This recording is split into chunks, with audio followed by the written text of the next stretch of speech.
kicks in. There we go. All right. Two, one. Hey, everybody. Welcome to the Santita Jackson Show here on AM 950 Radio, the voice of progressive Minnesota. It is a joy to be with you. Let's talk about where we are as a nation. I am old enough to have remembered COINTELPRO. Well, because so many people I knew, my family also were in the crosshairs of the FBI. And our beloved uh, Fred Hampton, who was killed now, wow, in 1969, 56 years ago. It's just hard to believe that it was that long ago, but that did happen. And it turns out that was directed by the FBI. And now we have the FBI stating that they're going to compile a list of America's extremists. What does that mean? At the same time, everybody interfaces with Google and Gmail, YouTube. You can't get around it. And there is a tremendous musician who's very political, like Peter, Paul, and Mary, like Marvin Gaye, like so many of our great artists, like Bob Dylan. I mean, there's so many. I think they would have been deleted too. You remember the Smothers Brothers? Some of us are old enough to remember that. Flint Taylor.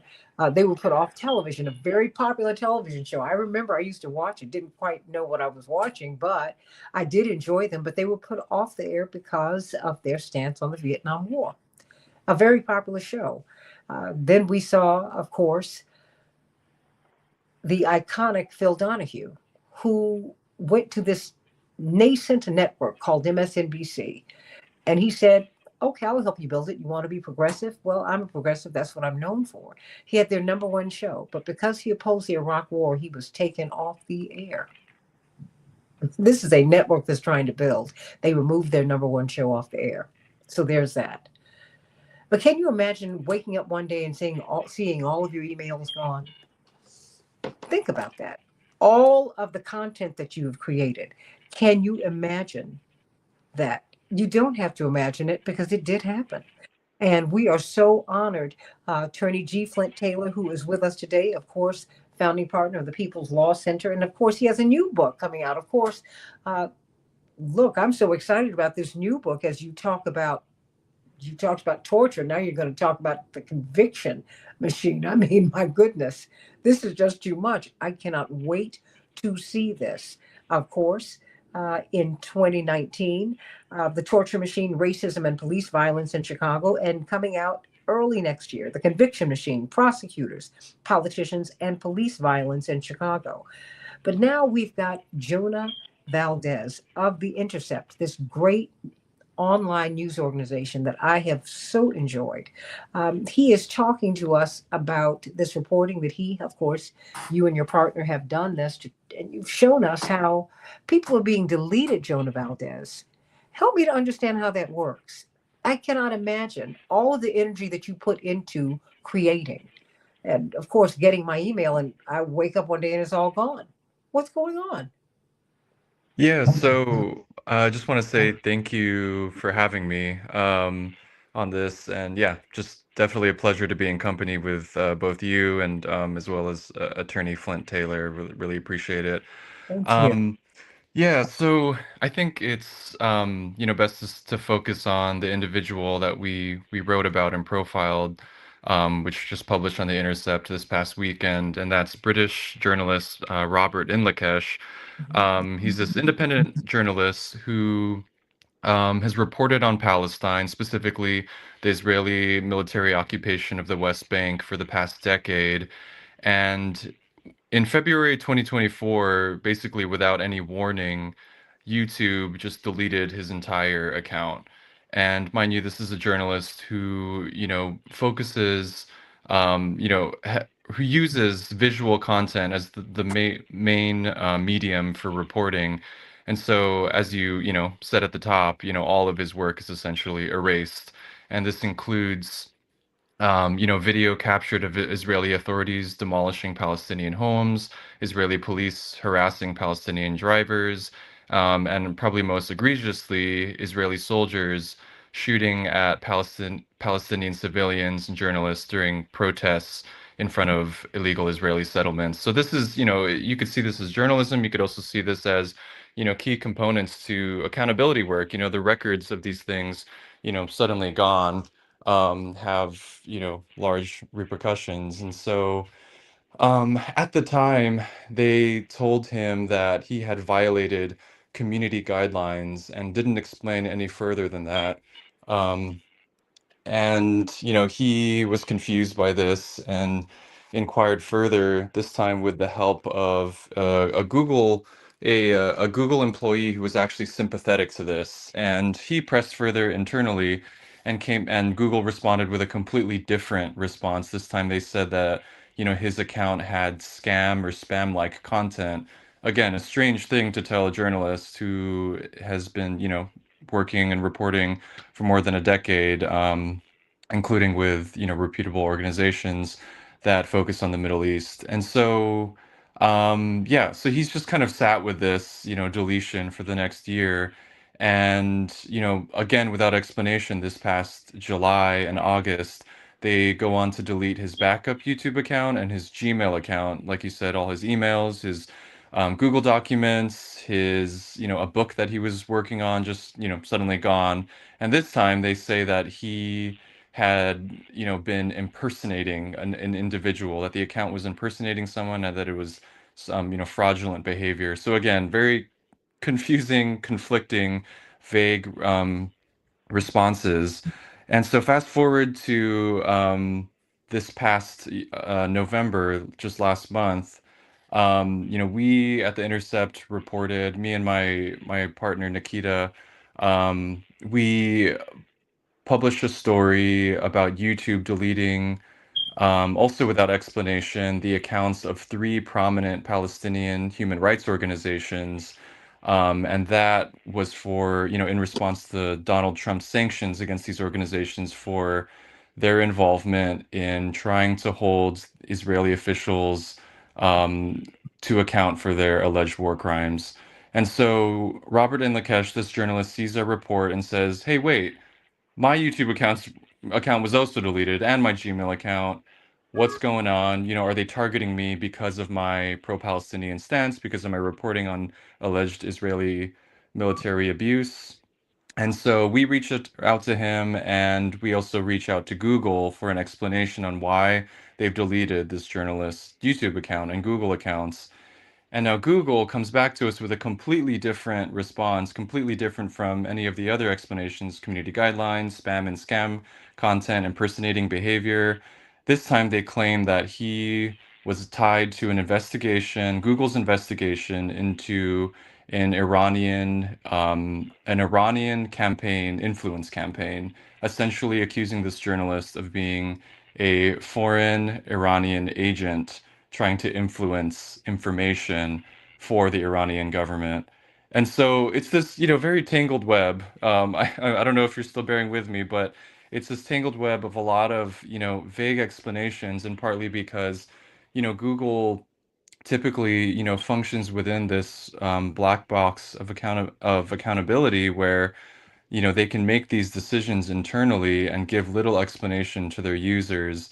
And it has, you know, pretty alarming repercussions when you're talking about users who are within accountability work, you know, who are working on human rights issues, who are working in this space where, you know, documenting, you know, the happenings of this of Palestine is, you know, perhaps, you know, some evidence for possible accountability for, you know, war crimes, you know, moving forward in international court or other jurisdictions. So um and you know, just essentially like what this journalist Robert Inlakesh says is, you know, essentially killing the narrative. So yeah, I'm happy to tease out sort of the Iranian influence campaign allegations a little bit more, but that's just to kind of get us started.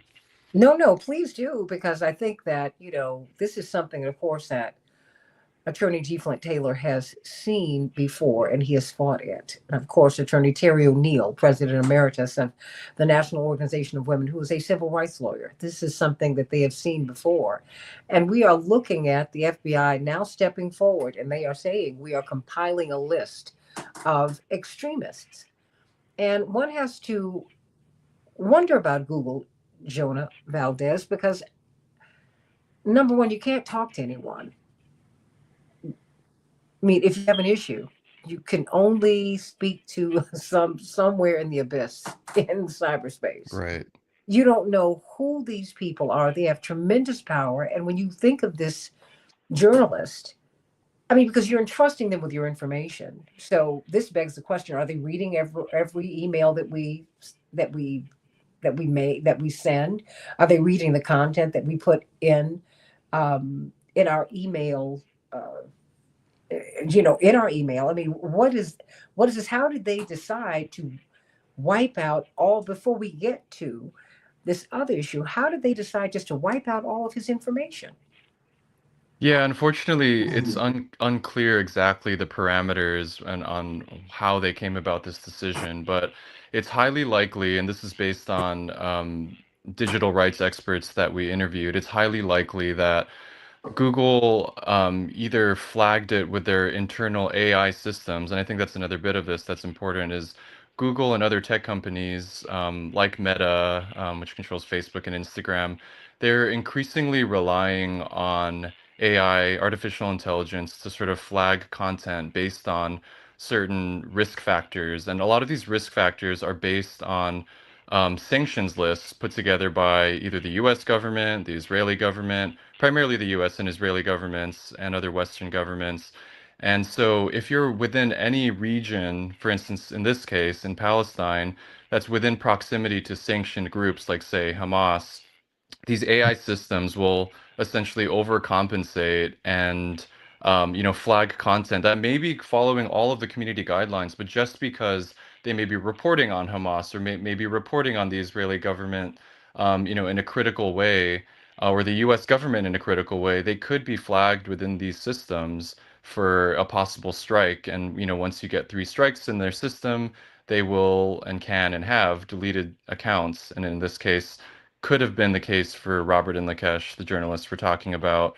And yeah, another component of that is like, Robert is not the only one who has been censored on these platforms, whether Mhm. Meta, YouTube, or Google. I mean, Palestinian human rights organizations have been documenting this for other Palestinian creators who are just talking about even their day-to-day life, reporting on their day-to-day life within the occupied West Bank, have seen their content erased from these platforms with little explanation. And this has created, they've documented patterns to show that any sort of even just Palestinian content has received incredible amounts of censorship in the past. I mean, even before October 7, but of course has been exacerbated since October 7. So again, it's really hard to say, because of the lack of accountability from these tech giants, as to how they're coming about these decisions. And so I think it's incumbent on us as users. Like you said, we rely on it day to day to continue to push for more transparency. But it's within this broader, I think, perspective of just an over reliance and an over I think a sanctions attorney used this term, that it's over compliance to the idea of possible repercussions of sanctions. So, tech giants don't need to be complying this strictly, but are doing so based on ideological reasons, pro-US and pro-Israeli government, as well as, internal reasons for concern of litigation. So, We're, yeah, we're talking with Jonah Valdez of The Intercept. If you could stay with me just for a few more minutes, Jonah. I know of I've course. got 15, but I would like to bring in Attorney G. Flint Taylor and Attorney Terry O'Neill right here, right now, because Attorney Taylor, what do you make of this? I mean, now we got the FBI stating boldly, we are compiling a list of American extremists. And you've got Google, they have tremendous power over our lives. I mean, this is how we communicate with each other. And they take everything away. I mean, what is this? Have you seen this before, or is this a new frontier, Attorney Taylor? Well, thank you for having me on, and it's nice to be with the folks that are on this with me. I've seen it, yet I haven't seen it. I mean, we're talking about when you mention AI, uh, with AI, they are able to, they meaning Google, or they meaning the FBI, or they meaning ICE and Border Patrol, they're able to search just massive, massive, massive amounts of information that back in the day, during the Nixon administration, before Watergate, when we had an enemies list, we had the agitator list, we had the radical agitator list. The FBI had several different lists that they put, black extremist list, and so they had these indexes and these lists, but they were on cards. They were in files.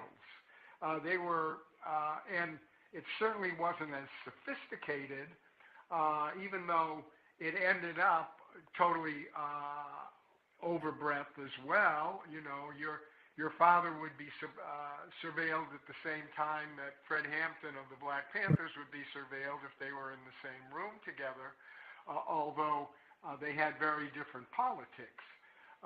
But their ability to do what they are now doing and what they now are projecting that they want to do, and the breadth of what they're talking about now, and again, I mean, not just the FBI, it's coming from Trump, it's coming from his boy, Stephen Miller, it's basically identifying anybody who isn't in the Trump camp as an extremist, as someone, an other that they want to put on these lists, and they want to rope them into the kind of banishment that is being talked about, rope them into criminal prosecutions, and keep their eye completely on all of these folks at the borders, at the airports, wherever. So, yes, we've seen this kind of attempt by the FBI under COINTELPRO, particularly directed against the Black Liberation Movement back in the 60s and 70s, until COINTELPRO was exposed.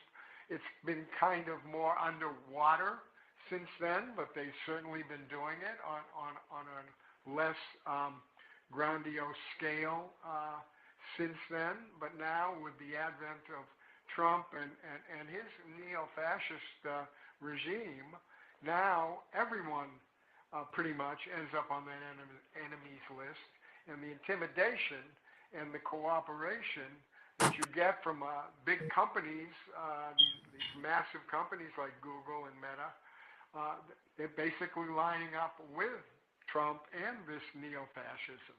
And so we have not only to resist the government and resist ICE and the Border Patrol, as the wonderful people of Chicago did these past 2 months, but we have to resist what's happening in the corporate world and what's happening with these with AI and how it's being abused and being used for intelligence gathering and for counterintelligence type programs.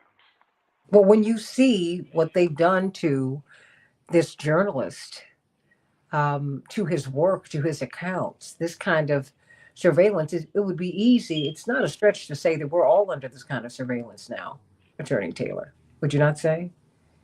Well, yeah, I mean, they have the capability of it. Now, whether they want to look specifically at you or me or Jonah, we may be, on the top of their list. We may be farther down on their list. AI will no doubt gobble up this discussion and whatever criteria they have for flagging us for saying something that doesn't fit into their authoritarian idea. We may end up not only on some kind of list, but on some kind of list which they may want to take active action against. And I mean that in terms of maybe not only investigation, perhaps counterintelligence, discrediting us, that kind of thing. More serious kinds of activity against us, whether it be, criminal prosecutions, or on the other side of the coin, deleting us, deleting our accounts, attempting to silence what we're saying, well, taking our books off the shelves, Hmm. uh, whatever these people think they can get away with, they ultimately will try to do.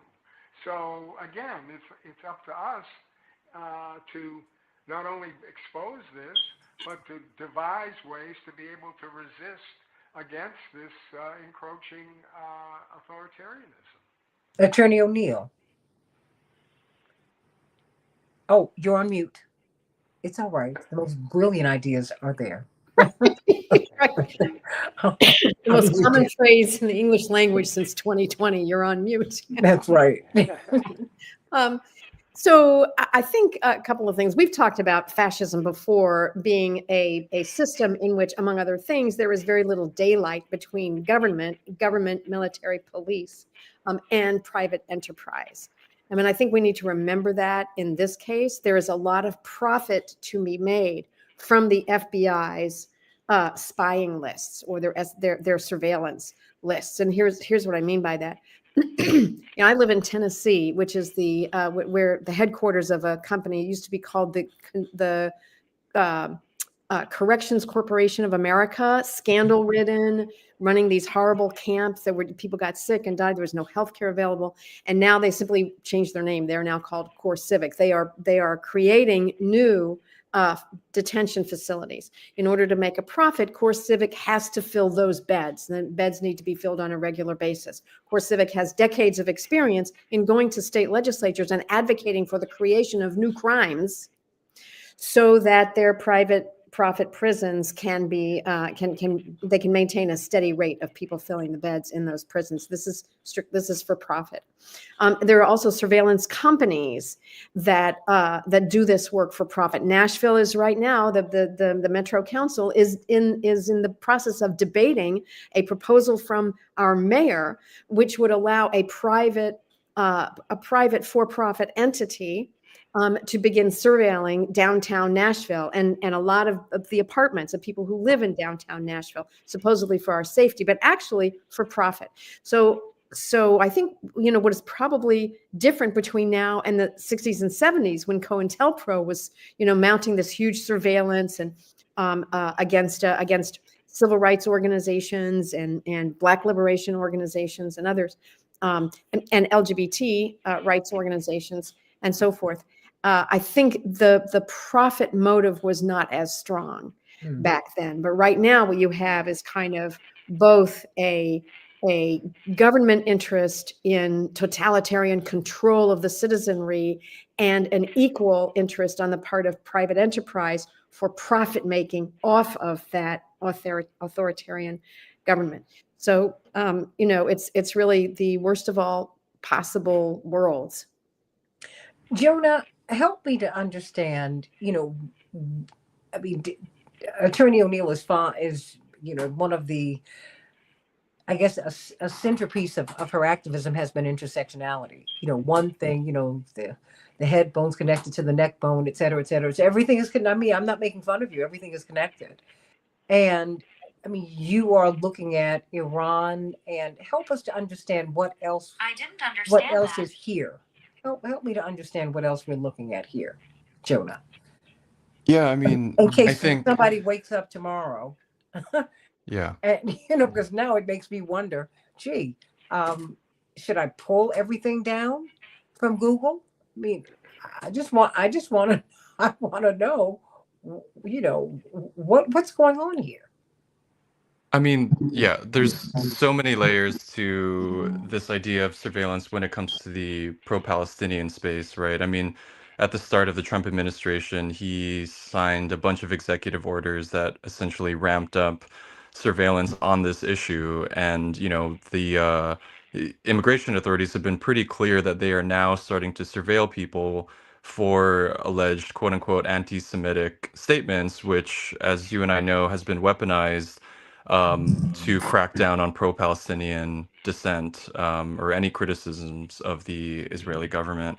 And so, that's, you have this environment where, people are coming into their citizenship interview, who are rightfully concerned on whether their video of them taking part in a protest for Palestine sometime in 2024 is suddenly going to, jeopardize their ability to remain in this country.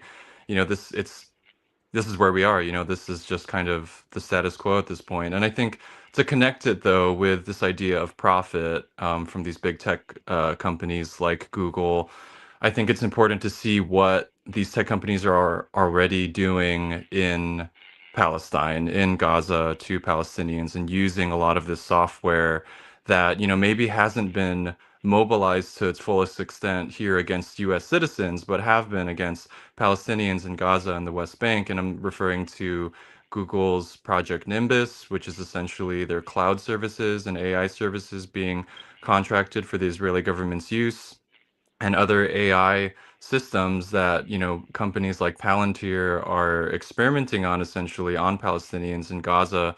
And, I think I would encourage listeners to look at the reporting from Plus 972 magazine, based out of Israel, a lot of and Palestine, a lot of very important documenting of this new technology that U.S. companies are profiting off of their use within the genocide in Gaza. And I think there's the phrase going around that I don't know how old it is or if it's internet speak, but the imperial boomerang definitely will come back to the United States. And I think we've already seen it in the context of immigration, being used, this kind of surveillance technology being used to harm, people within the United States domestically. So, yeah, I think as far as drawing through lines, I think we could see some of our worst fears already in action being used to harm Palestinians in Gaza and the West Bank. And I think we can expect that type of you know these type of apparatuses and arsenal being used by the US government against its own people. Well, Yeah. Jonah, is this international in its scope? um I think these are Google, for instance, is definitely multinational and has the censorship is definitely along lines with still through a very pro US lens, and it kind of projects that onto different countries. And with respect to, they still do respect specific laws, digital laws that each country has, but oftentimes there's ways to circumvent that and censor things however they please. So Where is President Trump in all of this? Because now we're watching these big media buys. We see the Ellisons, buying CBS, and now, I mean, there's a hostile bid to take over Warner Brothers. Well, in part, I mean, and part of that's CNN, and, and it's Netflix had worked it, but now Warner Brothers, they said no, no, no. Larry Ellison's son said no, no, no, no. This is a hostile bid. We're going to buy you. I'm just wondering where we have the space to say anything. right, yeah, I mean, I think the ramifications of those things are yet to be seen fully, but I think there is legitimate concern of the consolidation of these companies and sort of the backing and relationships they have with the Trump administration. I think more directly, the big tech's reliance on U.S. sanctions lists, whether or even in the case of the United Kingdom, putting groups like Palestine Action on Mm-hmm. terror lists. They have, we're already seeing the ramifications of that when it comes to our ability to express our speech. And, of course, this has primarily affected human rights activist organizations. But I think we can expect it to, reach each individual on a more personal level moving forward. How so, on a more personal level?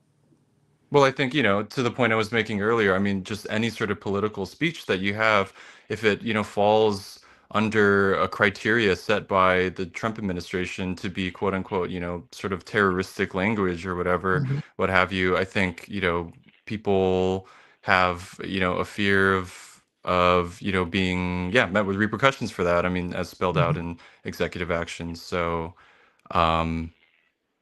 Yeah. Well, what would you like to? I mean, you're free to stay as long as you wish, because part of the reason that I wanted to bring you and Attorney G. Flint Taylor and Attorney Terry O'Neill together was because they carry so much history with them, and like I'm just seeing coming across my crawl that there was a shooting at Kentucky State University today. Ironically enough, and someone has been killed. I don't know what that's about, but there's just a lot going on, and there's a lot of unrest. And I'd like to know from Attorney Taylor, how do we fight back? How have you, they say what's past is prologue. And while there was not the financial incentive 50, 60 years ago, um, there was a real chill in the air. Way before, where you had to prove that Mark Clark and Fred Hampton did not engage in a shootout with the police, that they were murdered by the police, but only because you went to the apartment the next morning, just a few hours after they had been killed. I mean, when I see this, I'm wondering, just where this, just where do we go from here, particularly in 2025, Attorney Well, Taylor? it's um, it's interesting you bring up the assassination of Fred Hampton and Mark Clark because, Hmm. as you know, December 4th was the date last week, That's right. and that was 56 years ago. And 56 years later, the Panthers who are still alive, some of us, and some of the children of the Panthers organized to go to that apartment where the assassination took place, where I Mhm. was a very young law student at the time, and now I'm a rather, well, I shall say, an older lawyer. Yes, But you went seasoned. there, and what was happening, with the 75 or so people who were there with the candlelight, and with the Panthers who spoke, including Bobby Rush, who survived the assassination attempt, was that we were saving history. We were helping to perpetrate people's history. And in some way, that's important to bring that history to the present to the degree that we understand it. That's some way that we can resist. And just the word resist is on my mind because of what has happened here in Chicago. And in the way that the people resisted the lies in 1969 and onward about what they said Fred Hampton and Mark Clark, how they were assassinated, and the fact that people such as Jonah at The Intercept have and continue to do is to expose those lies, and to, as long as we can continue to have independent media, the democracy nows of the world, and to have the lawyers and law students and activists who go out and defend those who are protesting here in Chicago. I think that hope is not lost, despite how daunting it is to think about AI. And when you open up your Google account, it tells you, for instance, it summarizes 10 or 15 emails that you got on a certain thread. Hmm. And if you go to Google to research something, the first thing that pops up is AI's summary of Hmm. what you're looking to learn about. So already the processes that we have come to rely on are being completely controlled by the capitalist forces and by those big companies that such as Google and Meta. But I think as long as you're on the air, Santita, and we're all trying to find our independent ways to make sure that people's history and current history and the truth is preserved and projected. We still have, we can still fight the machine, so to speak. Well, I mean, Jonah, do you see any daylight? I mean, do you see any way for us to fight back? I mean, you're fighting back. Because you came from how did you get from the LA Times to the Intercept, if you don't mind? You know, just, Well, that's a whole story in and of itself. But essentially, I got laid off as a part of a quarter of the newsroom at the time in early 2024. And the opportunity presented itself to write for the Intercept, and I'm very grateful for it. I mean, we're talking about censorship, right? I think Mhm. even these legacy media institutions are guilty of both internal and external censorship, and in the case of Palestine, essentially manufacturing consent for a genocide in a lot of ways, and I don't think that's an overstatement with Mhm. its over reliance on specific government entities, in this case the Israeli government. And so, yeah, I think it's incredibly important for everybody to continue to, you know, I know this doesn't sound, very glamorous, but really check your sources, see what you're reading, vet what you're reading, who you're reading it from, and be okay with questioning, whatever narrative is presented in front of you. And I think that's more imperative as we're talking about consolidation of media companies for corporate interests and along specific, yeah, like ideological lines pushing us, further, right toward authoritarianism. I think it's on us to kind of see beyond these algorithms that feed us information day to day. But, of course, push for more of a systemic change too. I think we often individualize the fight against artificial intelligence and, big tech. I think however, we could organize and, mobilize as communities, I think is important. And, I take inspiration from my reporting from, pro-immigrant resistance here in Los Angeles, where, there's been many savvy ways to resist with the knowledge that they're being surveilled, right? With the knowledge that their signal groups are possibly being spied on by, federal authorities, as we've seen in New York. As reported by The Guardian. And so, these groups have mobilized on the street. These are just community members, volunteers, just people coming together with the shared belief that we need to protect our neighbors. And, against a massive surveillance state, making this decision, I think is incredibly courageous. And I think just incredibly the intelligent clever ways that they've been able to circumvent the surveillance apparatuses, I think is very inspiring. I think we could take a lot of notes from that and apply it to many other fights, as we'll have to. And I think other journalists will have to as well. So, But as they are shutting down newsrooms all over the country, what is a journalist to do today?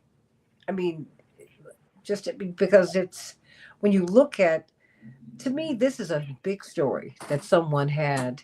I mean, there was a musician who had all of his music deleted from YouTube. Mm. And oh, yeah, because it was pro Palestinian.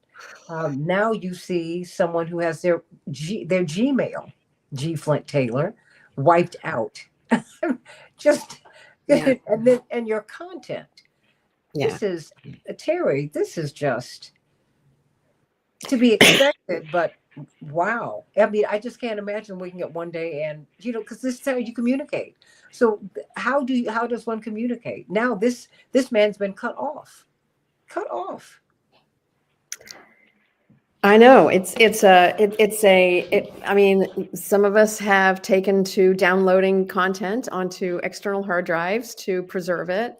But I think I think something that we also need to do in our own communities is develop networks with other communities. So, for example, where I live, we have a network. We call it Migro Watch here in Nashville. It's everywhere. It's in New Orleans, it's in Los Angeles, it's in Chicago, where we try to track what ICE is doing, where they are, what neighborhoods they're in. We verify. We have a system for verifying, making sure that is ICE and so forth. And we try to figure out what is the latest collaboration, say, between the state highway patrol and DHS, Department of Homeland Security, for snatching people off the street. And understand, you're talking about kidnapping people who have work visas, kidnapping people who are American citizens, kidnapping, with no identification. They look like thugs. They act like thugs. They sweep you off the street. So at least we are working on witness. We're bearing witness to this. We are recording it. We are getting the word out and trying to tell people in real time what neighborhood we think ICE is beginning to crawl through and terrorize.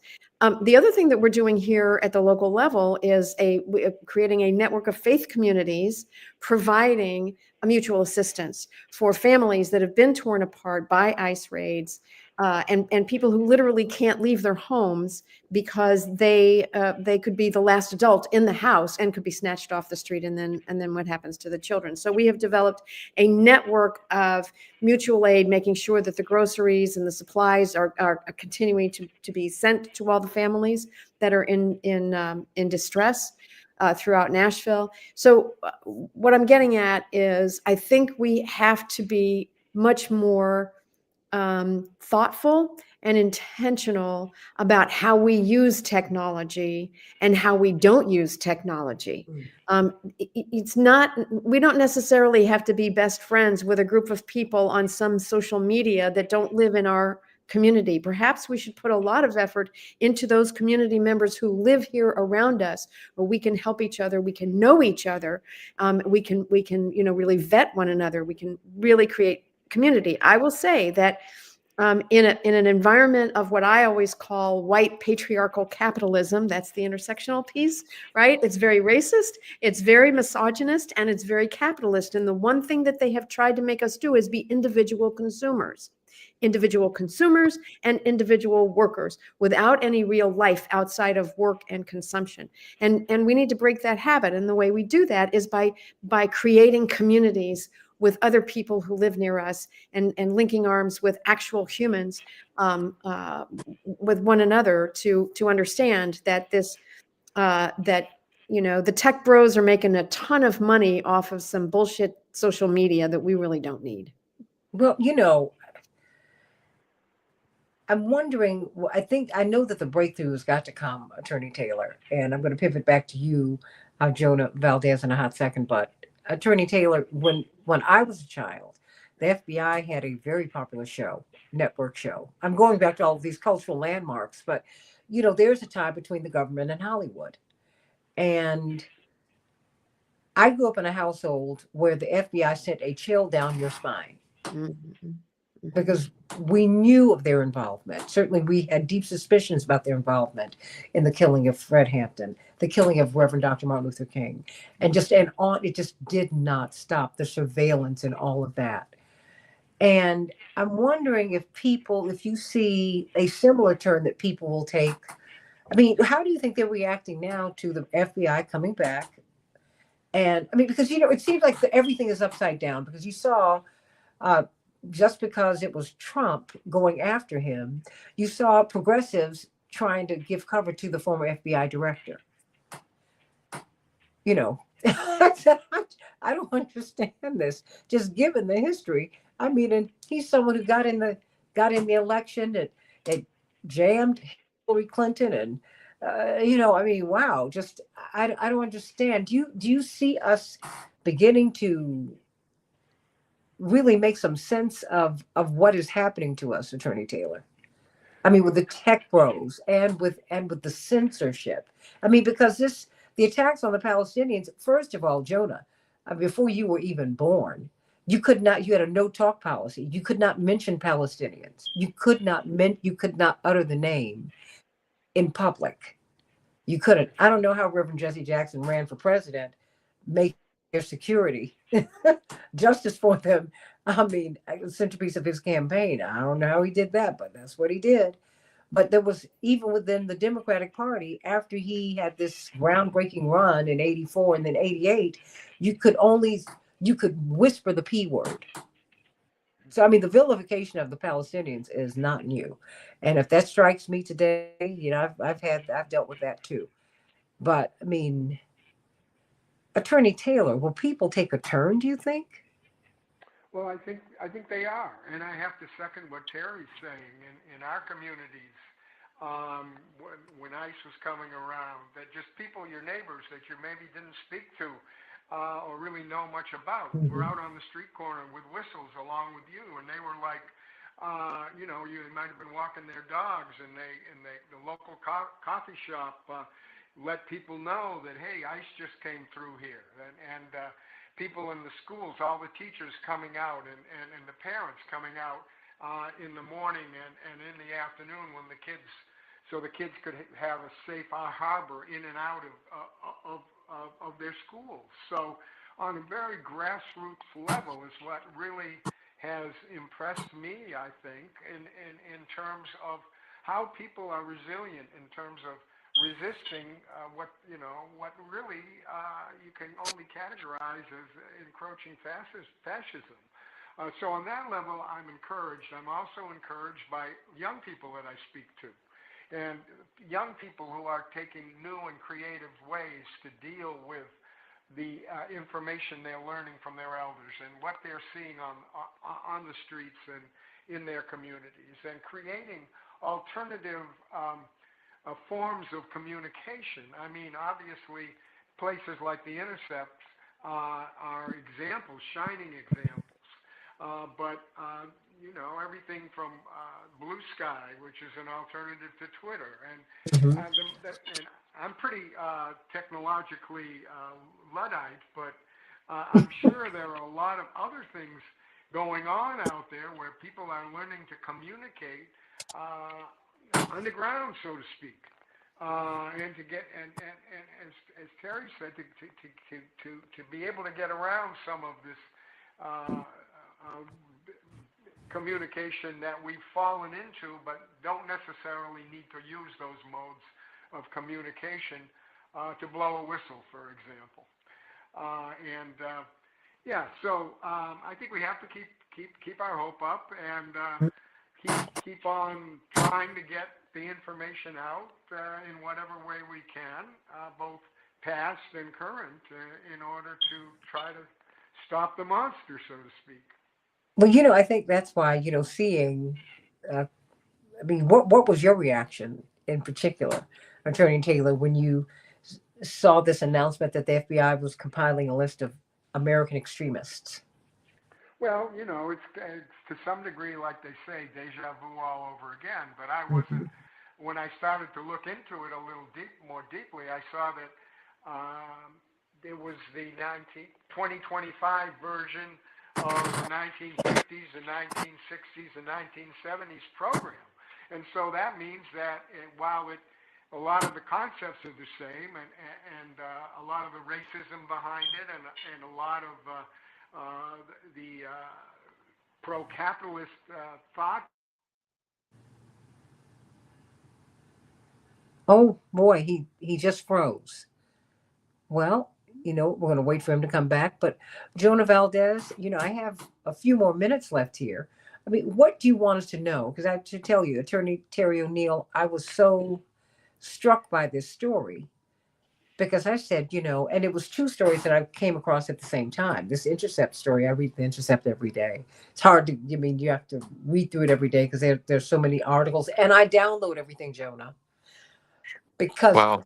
I don't want it to disappear.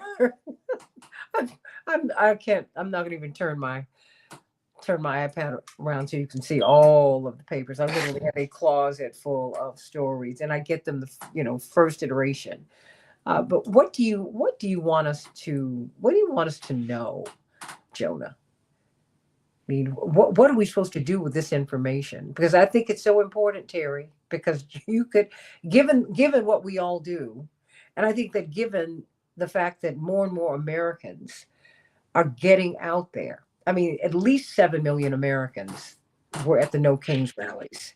At least. And you have people, I listen to Washington Journal on C SPAN every morning, the first hour where they open up the phone lines. Americans are really getting very, very energized.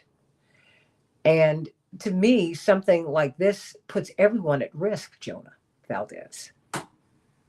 Yeah, I mean, I think it's, time for everyone to start rethinking a lot of the institutions they trust. And I don't mean that in a like just a destructive way. I think I mean that in a way of, how can we push um for reparations where it's needed, where reform where it's needed, where abolition where it's needed.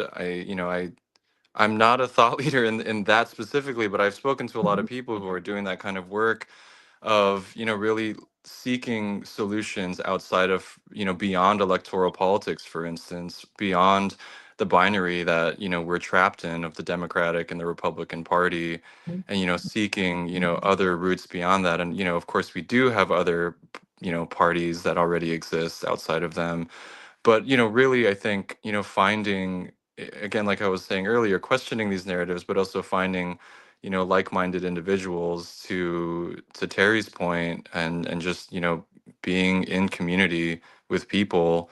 I think right now, both on a like personal sanity level, I think like an emotional level, I think is important to stay strong in very dark times. And I find courage in being in conversation with you, Terry, and you've been doing the work for as long as you have, in a steadfast way that I think cannot go overstated. And I think for people like me who are a little bit newer to this type of journalism and movements, I think I defer to, for I hope this is appropriate to say, but I defer to the elders in the room of Mhm. people who've been fighting the fights. And I think we could learn a lot from each other in this moment. And I don't know. I risk, coming off as sounding a little cliche with the importance of conversation here and the importance of collaboration and community. But I really think, in the face of, these algorithms that are driving a wedge between individuals, and,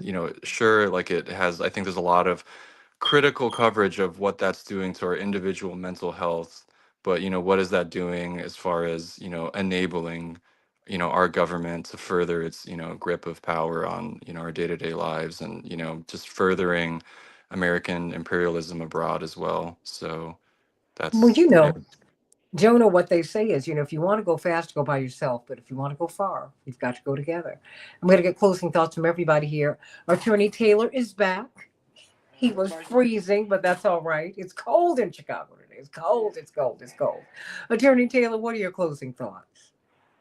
Well, I think that it's really, really important to tease out exactly what's happening, to call out the people who are making this happen, and to put it in a historical context, but at the same time to keep a fighting spirit and not be defeated by how broad and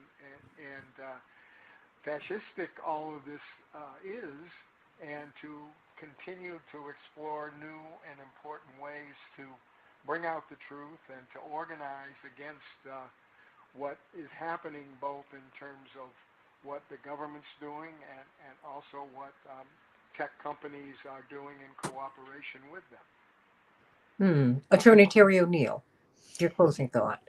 Absolutely, 100% of everything that Flint Taylor just said, and really broaden your networks of your local communities. Go beyond your own faith community to other faith communities. Go if you're active in a particular social justice organization. I happen to belong to the Democratic Socialists of America, which the chapter is looking to other organizations to begin working with. They don't have to be 100% aligned with the DSA's specific programming, but the basic values. Go find people who share the values that you share and really understand.